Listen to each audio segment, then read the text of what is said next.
부터 13절까지 말씀을 통해서 12제자를 보내심이라는 제목으로 하나님의 말씀을 상고하겠습니다.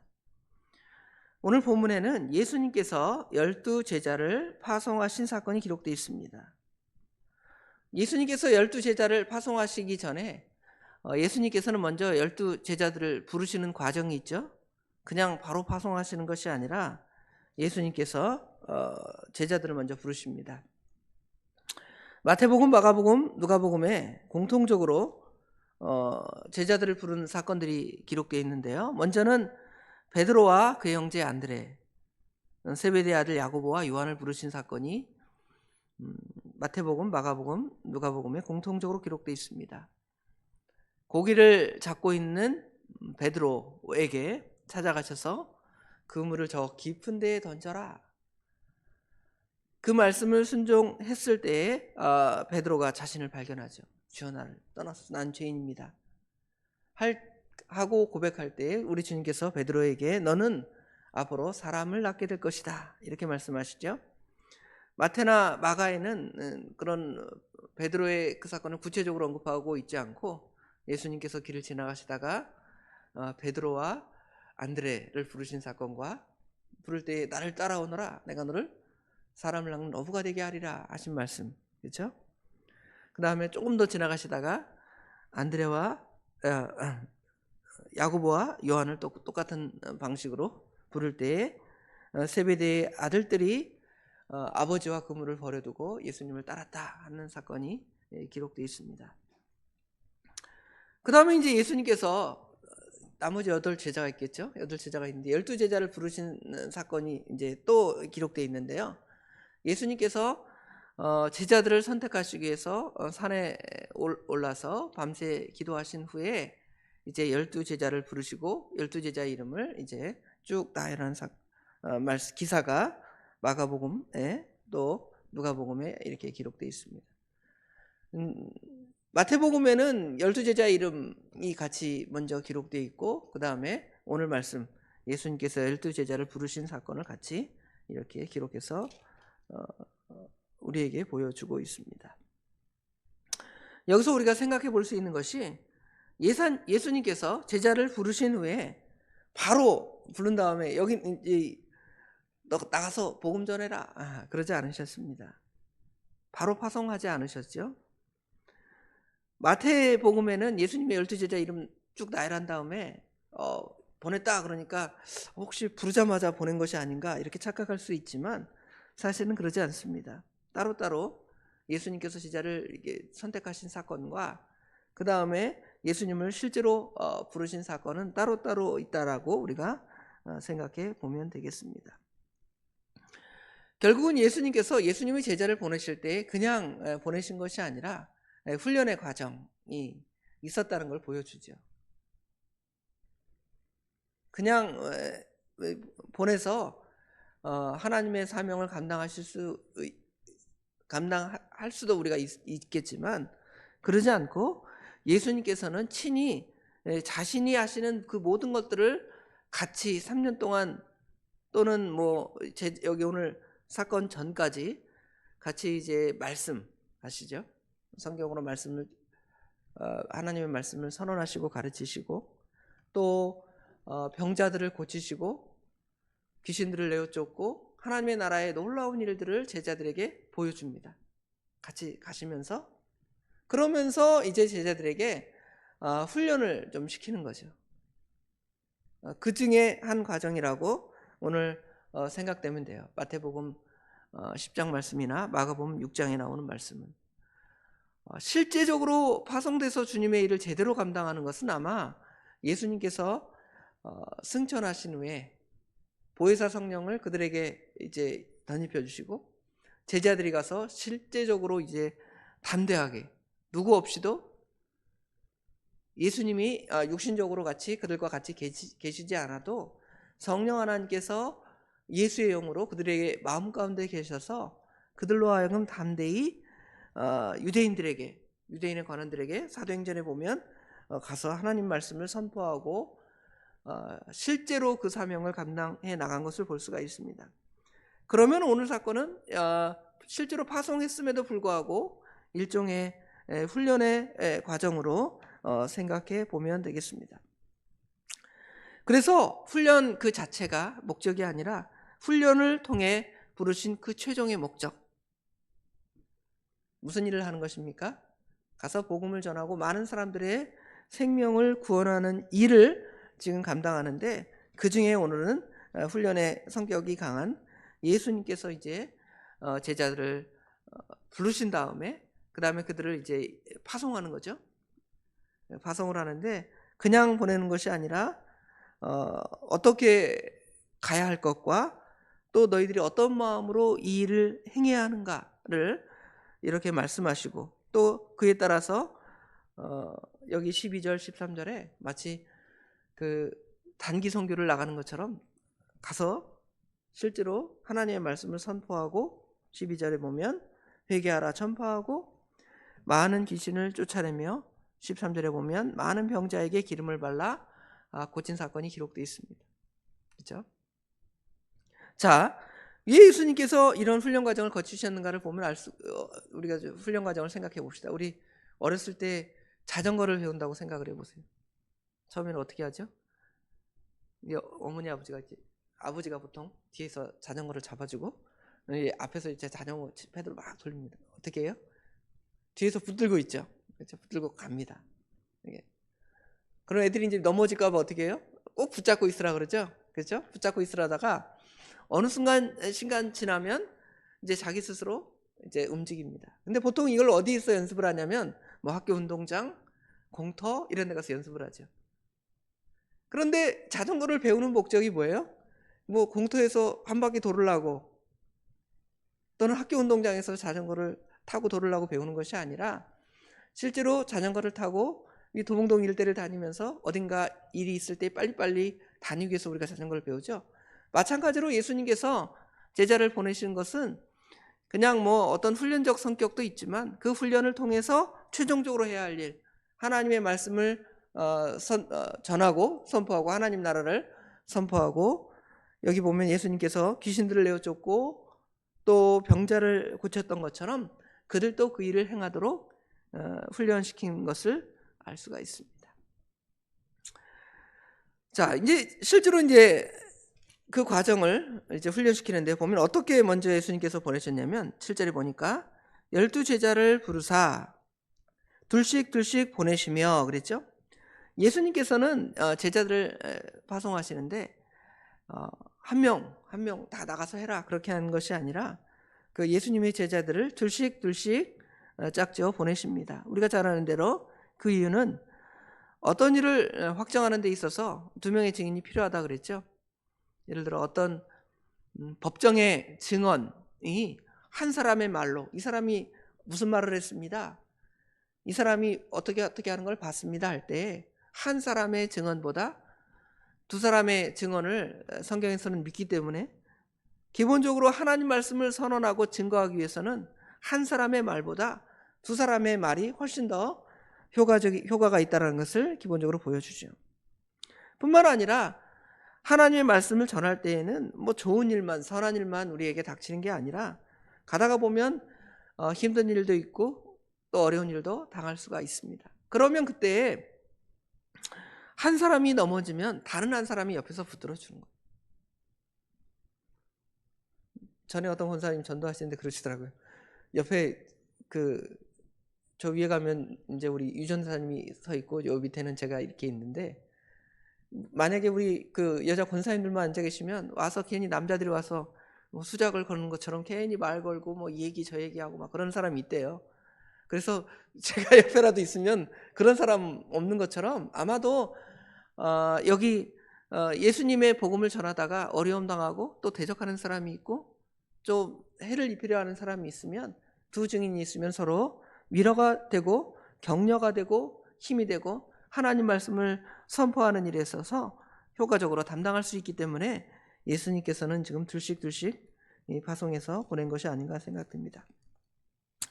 그리고 이제 말씀하시기를 8절부터 11절에는 예수님께서 두 가지 중요한 사건을 요약합니다. 마태복음에는 더 이렇게 구체적으로 자세하게 더 많이 있지만 기본적으로 그냥 두 가지입니다. 하나는 하신 말씀의 내용 중에 하나는 여행을 위해서 어떠한 것도 몸에 지니지 말라 이렇게 말씀하십니다.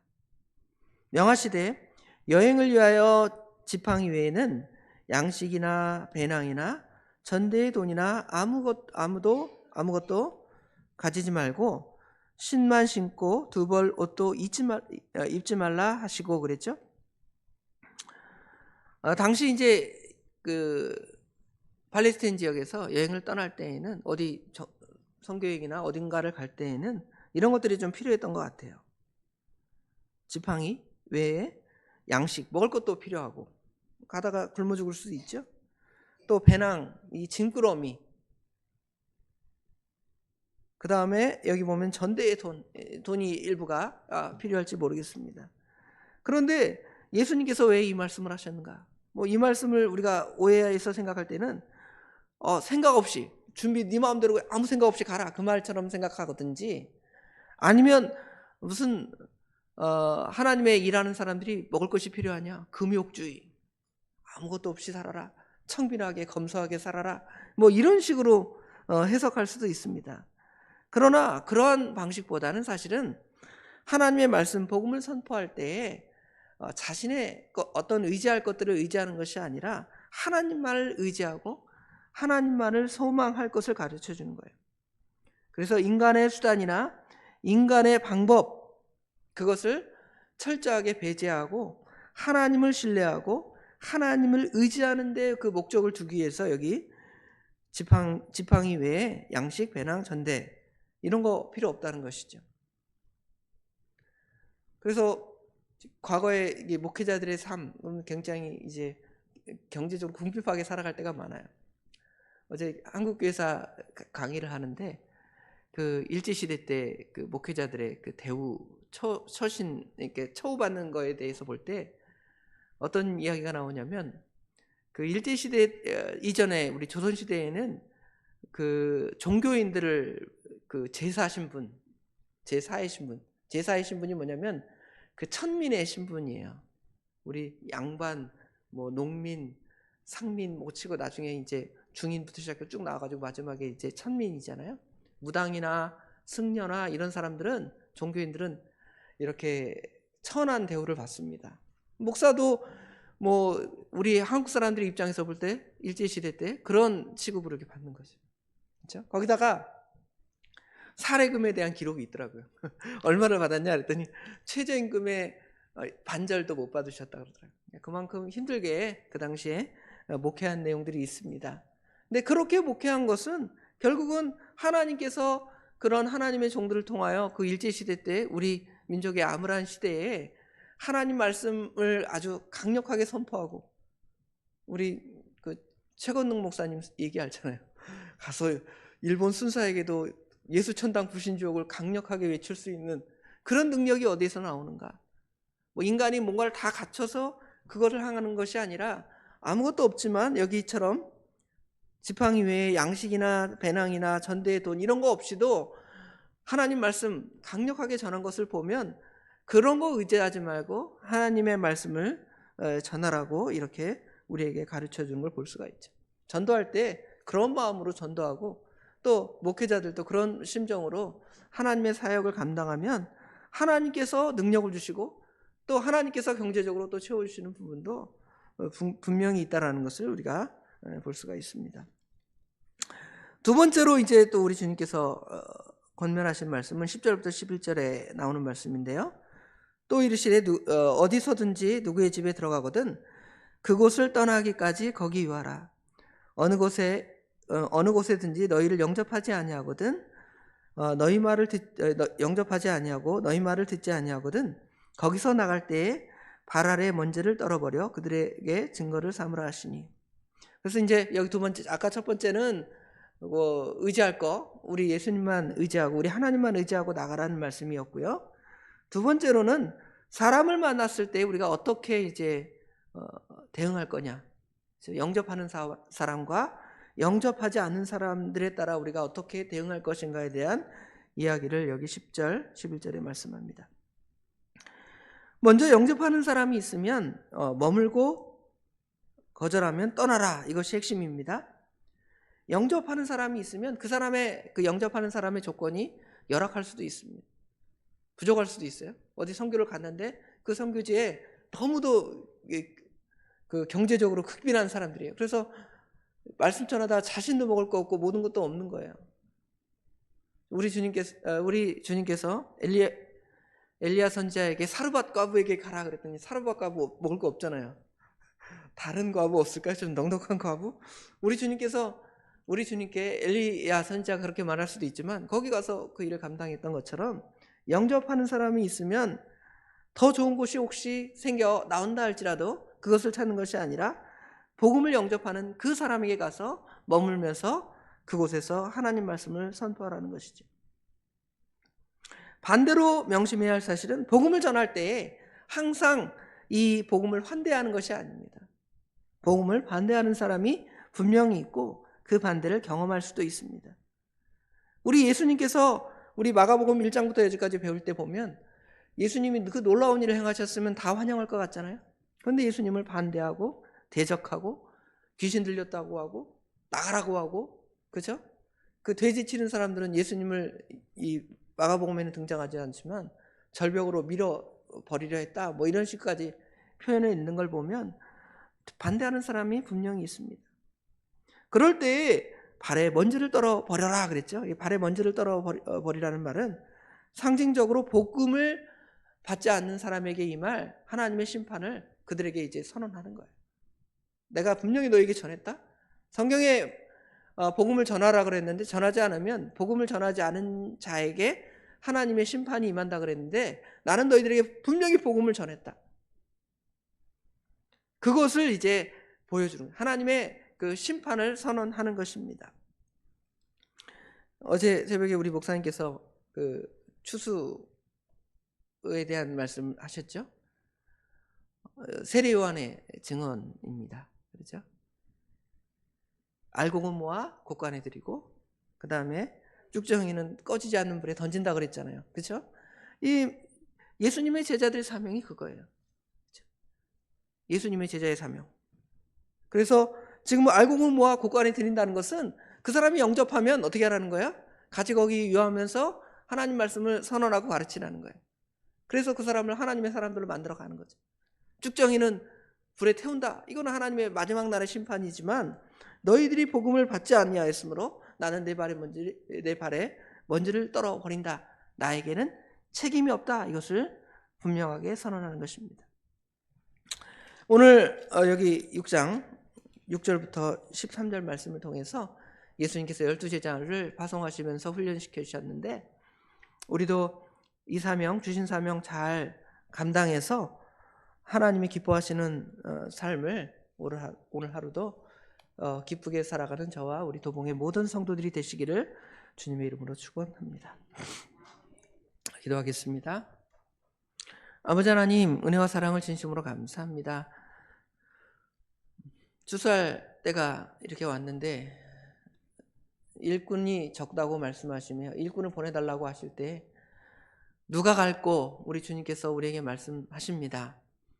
그럴 때 눈치만 보고 있는 것이 아니라 나를 보내달라고, 내가 여기 있사오니 나를 보내달라고 선지자 이사야가 그렇게 말했던 것처럼 또 우리 제자들도, 우리 예수님의 제자들도 주님의 말씀을 따라 이렇게 복음 전파를 위해 순종했던 것처럼 우리도 그 주님의 뜻에 순종해 나아갈 때 우리에게 외적인 어떤 조건이나 환경들이 넉넉하지 아니하다 할지라도 하나님 말씀을 순종하여 나가는 것이기에 하나님께서 그 모든 것들을 채워주실 뿐만 아니라 능력을 주셔서 그 사명을 잘 감당하게 하시고 또 만날 자를 만나게 하시고 또 그들에게 복음을 강력하게 선포할 뿐만 아니라 대적하는 자를 만났을 때에도 두려워하지 아니하고 나의 책임을 다했으므로 나는 이제 아무 거리낌이 없다 하고 그 자리를 우리가 나올 수 있는 그러한 은혜까지도 저희들에게 주신 거 감사합니다.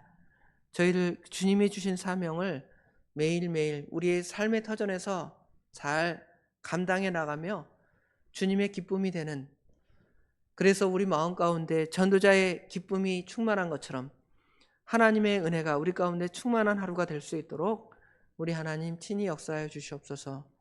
날씨가 점점 쌀쌀해져 갑니다. 하나님께서 우리 성도님들의 건강을 지켜주셔서 어디에 처해 있든지 우리 하나님의 은혜를 나누고 전하는 귀한 복음의 사명 잘 감당하는 환경이 될 수 있도록 우리 하나님 또한 도와주시옵소서. 오늘 하루 주님께 온전히 맡깁니다. 우리 하나님께서 우리의 모든 것들을 선하게 역사 인도 주장하여 주실 줄 믿사오며 예수님의 이름으로 간절히 기도드리옵나이다. 아멘. 하늘에